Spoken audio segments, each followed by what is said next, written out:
Hello students, तो मैं इस लेक्चर में आपको सिखाने वाला हूं कि एंगल्स क्या होते हैं, एंगल्स की एसआई यूनिट क्या होती है, पॉजिटिव एंगल्स क्या होते हैं और नेगेटिव एंगल्स क्या होते हैं, और इससे रिलेटेड बहुत सारी जुड़ी हुई टर्म्स को।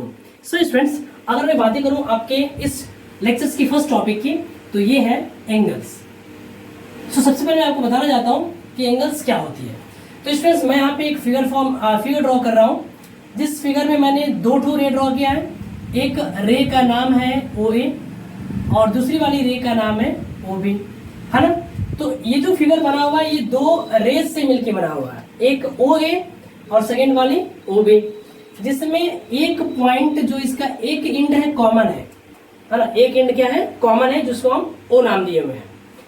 सो इसी फिगर को बोलते हैं हम लोग एंगल्स। इसी फिगर को हम लोग क्या बोलते हैं स्टूडेंट्स, एंगल्स बोलते हैं।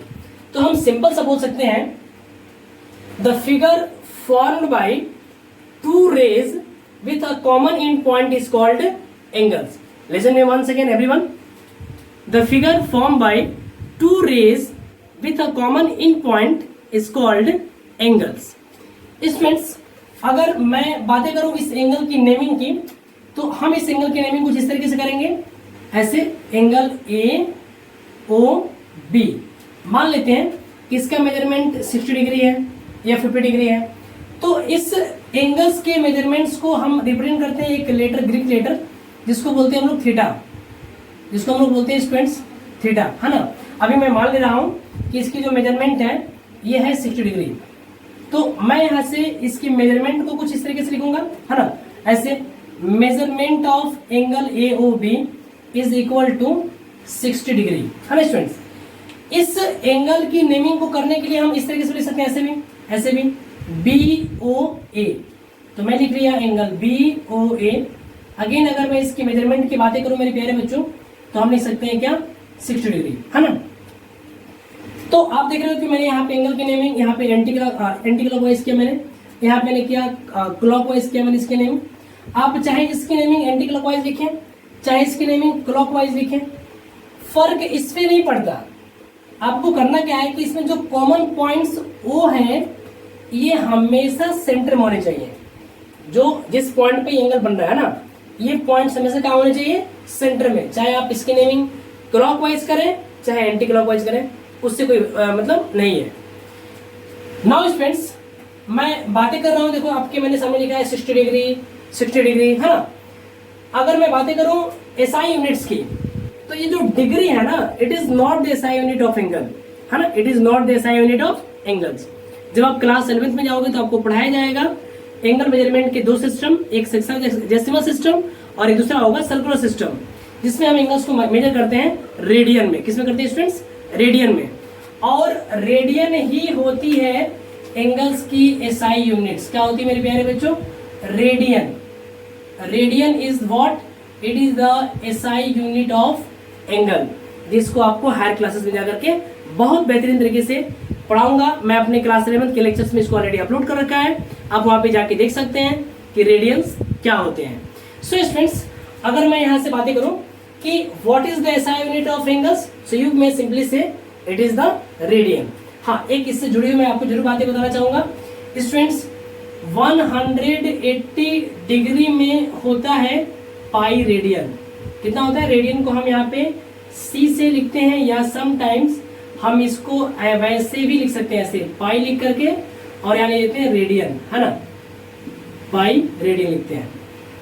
नाउ स्टूडेंट्स, मैं अगर यहाँ से और भी बातें करूं, तो मैं बातें कर रहा हूं नेक्स्ट टॉपिक की, जिसका नाम है positive angle and negative angles. So इससे पहले मैं आपको बताना चाहूंगा कि इस एंगल्स में इसको बोलते हैं हम लोग इनिशियल साइड्स।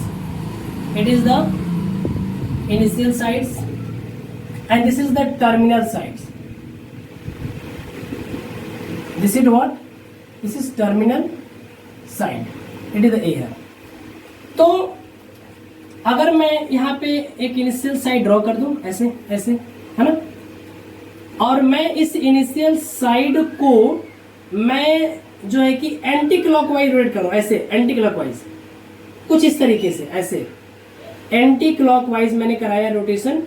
तो यहाँ पे फॉर्म हुआ ये वाला एंगल, ये वाला है ना, ये वाला। मैं मान लेता हूँ, इसका नाम ले लेता हूँ, नाम ले लेता हूँ मैं यहाँ पे आर ओ और ये लिया हुआ है एस, है ना। तो अगर हम यहाँ पे ध्यान दे पा रहे हो तो यहाँ पे दो रे हैं, एक ओ आर और एक रे है ओ एस, है ना। और ये जो एंगल फॉर्म किया है मैं यहाँ पे लिखना चाहता हूँ फिर से, initial sides, it is the initial side and it is this is the terminal side, है ना, terminal sides, this is the R. तो स्टूडेंट्स ये एंगल है ना, ये क्या हुआ है कि इसका जो रोटेशन है ये क्या है, एंटी क्लॉकवाइज है ना, इसको बोलते हैं एंटी क्लॉकवाइज रोटेशन, है ना, एंटी क्लॉकवाइज, एंटी क्लॉकवाइज, है ना, एंटी क्लॉकवाइज। तो हमने इसको इस तरह से रोटेट करके बनाया है, तो इसको बोलते हैं हम लोग पॉजिटिव एंगल्स। क्या बोलते हैं प्यारे बच्चों, it is the positive angles. Now अगर मैं बातें करूं नेगेटिव एंगल्स की, तो जैसे अगर मैंने यहाँ पे ये ड्रॉ कर रखा है क्या, इनिशियल साइड्स, और मैं इसको रोटेट कर रहा हूं क्लॉकवाइज, ऐसे कर रहा हूं मैं रोटेशन, ऐसे, है ना, ऐसे कर रहा हूं रोटेशन, इसको बोलते हैं हम लोग क्लॉकवाइज रोटेशन, है ना। तो मैंने जब इस इनिशियल साइड को क्लॉकवाइज रोटेट किया, it is the initial side, है ना, and it is what, terminal sides. तो यहां पे जो आपको एंगल बनेगा it is the negative angles, it is what, it is negative angles. अगर मैं यहाँ पे इस एंगल्स के नेमिंग की बातें करूं तो मैं यहाँ से लिख सकता हूँ, है ना, लिख सकता हूँ क्या, लिख सकता हूँ मैं यहाँ पे COD, है ना। तो ये आपका जो एंगल बन गया ROS, it is the positive angle, और यहाँ पे जो आपको एंगल बना हुआ है COD, this is the negative angles. So जहाँ तक मुझे उम्मीद है हमारे बच्चों से कि ये सारी बातें मेरी जरूर समझ में आई होंगी।